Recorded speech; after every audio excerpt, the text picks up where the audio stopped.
here, and I'm alive. And are you alive too? I think so. I think we're both alive. I think we got this.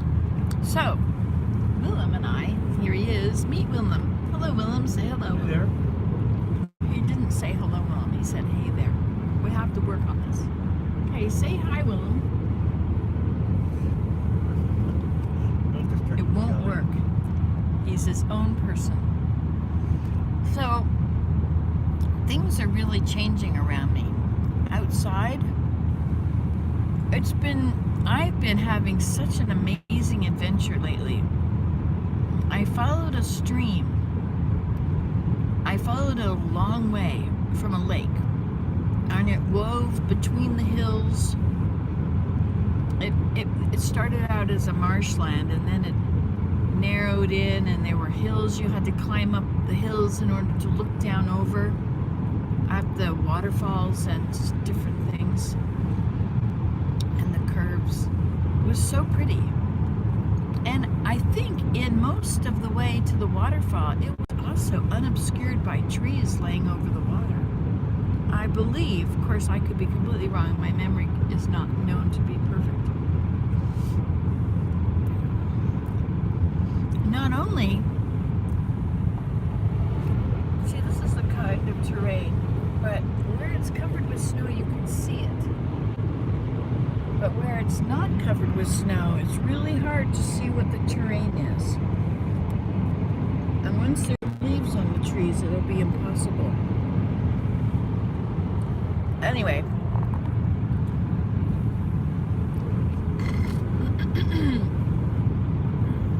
So I have this map. What'd you say? Hold on. How come it won't show it there? It says, hey, tell you what, have a blast. Anyway, so I was climbing up in order to do this hike and all the other hikes I go on. There's a certain amount of snow. And when the snow is deep, you need snowshoes. Where it's not deep and the deer have been walking along, snowshoes can be quite awkward because the deer leave holes. And the places in between the holes are very uneven. And it's also narrow. The whole width of it can be less than the snowshoe. Or just about. So it's really tricky because you're kind of up on the hill and down into the track. And your snowshoe isn't wide to just bridge it all. So if you now it's melting, so if you're trying to walk across something that's like this and you're going that way, right, you can go up and down, but generally you end up going sideways, or at least I end up, because I'm following a river or a lake or a stream, and you know how it always comes down to the water. So let's see, here's a case in point, right? So if you wanted to get around that, you'd have to be going up on the hill around. So that's what I've been doing. I'm getting pretty good at knowing how to use my snowshoes, how they work. You see now, this area in here, you know, it's pretty hard to walk in there once the snow is gone, right? Once the snow is off of the marshes, like it's ice. I think the ice is about 4 inches thick where it is above the stream, the edge of the stream. It's about 4 inches thick. That's a lot of snow, isn't it? If you melt that and make it into snow, that'd be like 4 feet. How much is that in snow? That's the question. If you have 4 inches of ice, how much snow does it take? How deep would the snow be if it were snow and not rain? No idea. I'd just say multiply it by 10 maybe. It depends on how dense the snow is too. Anyway, so there we have it. 40 inches of snow. And I am running out of time very quickly. Where we are here, it looks like the snow is pretty well gone, except on the north side of any slope is the coldest, because the sun don't shine.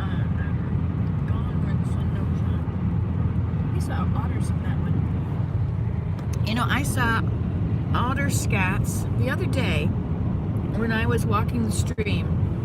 Oh, the red-winged blackbirds are back. There's nowhere for them to go in the water, really. It's still frozen. Wow, look at this. Doesn't this look pretty? Looks like a park. Driving through a national park or something. But oh, look. Are we reconnected? 2 thumbs up. Nobody watching. That's because we were stopped.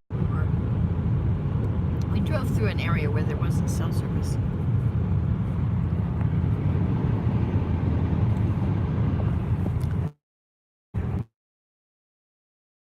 Hi, Slug.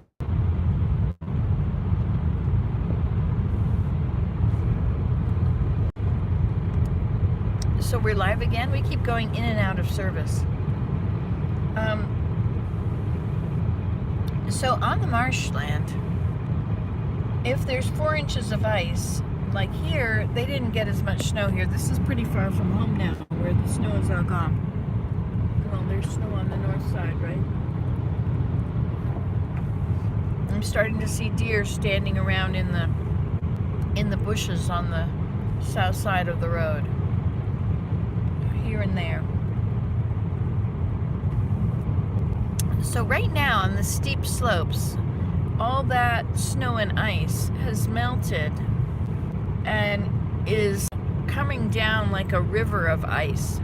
It's almost like a steep glacier, actually. I wonder if our waterfall down here is all going to be thawed. Not a lot of snow around. There's an upside down tree.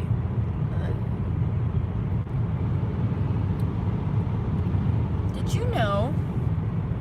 I have to tell you this other thing about trees and this book I'm reading, but I think I should do a different video about that, okay? So this one is about snowshoeing in those hills. So sometimes I have to take my snowshoes off and put my boots on. No, I have my boots on with my cleats on the bottom, which are probably ruining the snowshoes because it's digging into the catgut. So, Cafergot. What is it? When I was young, it was called, I thought it was called like Cafergot or something, or then catgut. I don't think it's from cats. I don't know what it is. Anyway. So there's this, I guess it probably is strips of leather, which are woven, which create the base of the snowshoe. Oh, and I got these good bindings. But you know, as with all bindings, bindings just are innately flawed. There's something about them that they just do not want to work. So I have this pair of bindings, and they're supposed to be on with 2 screws, but I got the guy put it on for me at the store, and I never tightened the screws. So one of the screws fell off. So I've been dealing with that corner forever since. Anyway, so I had something that I had sort of rigged up that would work to hold the binding. So I had a strap that would go through around the binding. And then I would have a screw like they use for horses for the bridles. It's like a 2-ended screw. You take them apart and one is inside of the other. So I've used those to hold the strap on, but even that has come apart. It's amazing.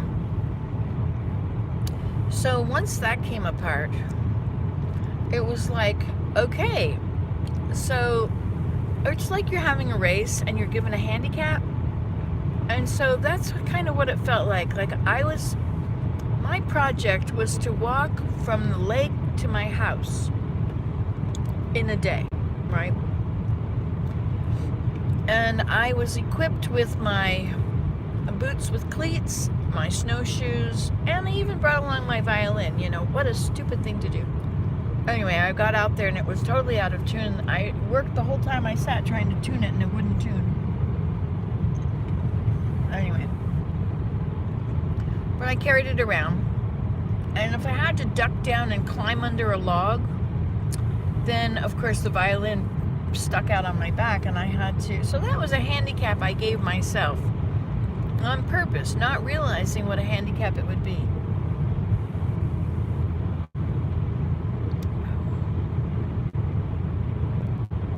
I had hand warmers, those little packets that warm up. They stay hot for 8 hours or something. They're great. I put them in beside my phone. Sometimes it's been so cold I've put two, one on each side of my phone and one in each mitten between my gloves and my mittens. I have, those cheap little white gloves that you get for 8 o'clock? Yes. It's 8:45 because here we are at Arden. Hello. So,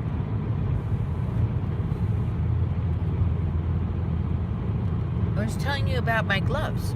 So I have these gloves, and they are inside of my handmade homespun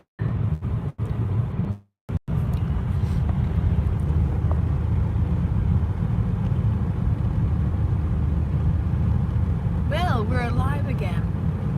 12:30. No, 12 minutes and 30 seconds. So what did you miss? I have no idea what I talked about. It never said you're live every other time. It would say reconnected, and it would show me. But this is the first time it said you're live. So maybe I wasn't on any of those times. I thought I was. Anyway, so some things about snowshoeing.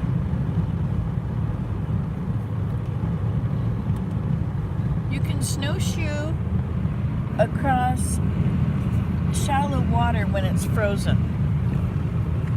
So if you're on a marsh and it's frozen and there's snow on it, as long as the height of the snow on the water is higher than the depth of the water, then you're okay. Because if the whole thing collapsed and fell in, you'd still be 2 feet above the water. But if you're on something thin, looks like it could be about that thick, and there's water under it that could be a little deeper, you don't want to do that. And there's beaver channels where I was kayaking this. It used to be a beaver pond. I used to call it the Great Pond. And the channels are pretty narrow. So when they're too wide to jump sometimes. Sometimes you can jump them. But often they're too wide. And it's okay if all that you see of the stream is kind of a dent in the snow, like a valley in the snow, not very deep valley. Then I think you're okay.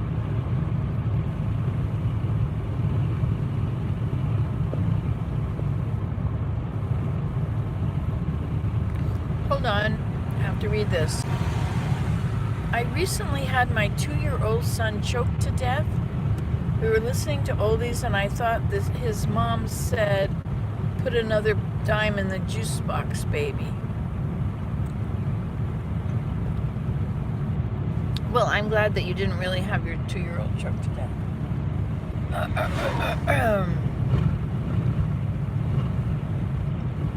I don't think we should say that we did if we didn't. Because that's kind of shocking stuff. See, here's another marsh. I found that down in Georgia and in many places, you don't drive past marshes very often. There's just not a lot of marshes in some areas. And I love marshes. Do you know that one beaver attracts 500 animals, 500 species?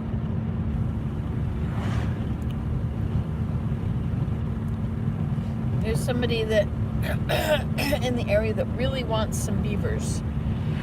She wants a beaver and bring the beaver in to create out of her marsh a beaver pond or something. Or maybe she's just got a stream. I don't know what she's got. It's so fun following the water. When you're out in the wilderness and you find water, you know that if you follow the water, you'll get to a place that exists on the map. right? Of course, it's really good if you just know where you are and you go where you know you are. But that's the way of not getting lost, right? If I just struck out across the woods, I'd be lost in no time. Especially if there were hills and things. If it's a sunny day, I'm a lot better because I know which way the sun should be shining. So I can... Well, that looks like maybe a sugar shack up there. But today, I don't think it went below freezing last night. I think it was only, I think it was +2 last night. Which means that the sap won't be running today. Right? It has to go below freezing and above freezing. Below at night, above in the day. If it doesn't go above in the day, the sap doesn't rise. But if it doesn't go down below freezing at night, the sap doesn't go back down. I don't know exactly how all that works, but when the sap is rising up, that's when you could tap the trees and the sap will come out. I think some of these animals have been tapping. We've got the few sugar maple saplings in the yard. And I think that that's what's been going on, is there's an animal that has been biting the bark off just below the branches because he's going to go out there and drink that sap. Now, when you make sap, when you make syrup out of sap, correct me if I'm wrong, but I believe that if there's a big chunk of ice in your bucket, and you remove that, all you've removed is the water, which is the same thing you do when you boil it forever. It still needs to be boiled to turn into sugary syrup as we know it. However, if the sap drips out of the tree, and it keeps dripping and it's drying in the sun on the tree, because it's usually the side that's facing the sun that the sap rises the best, and under a branch.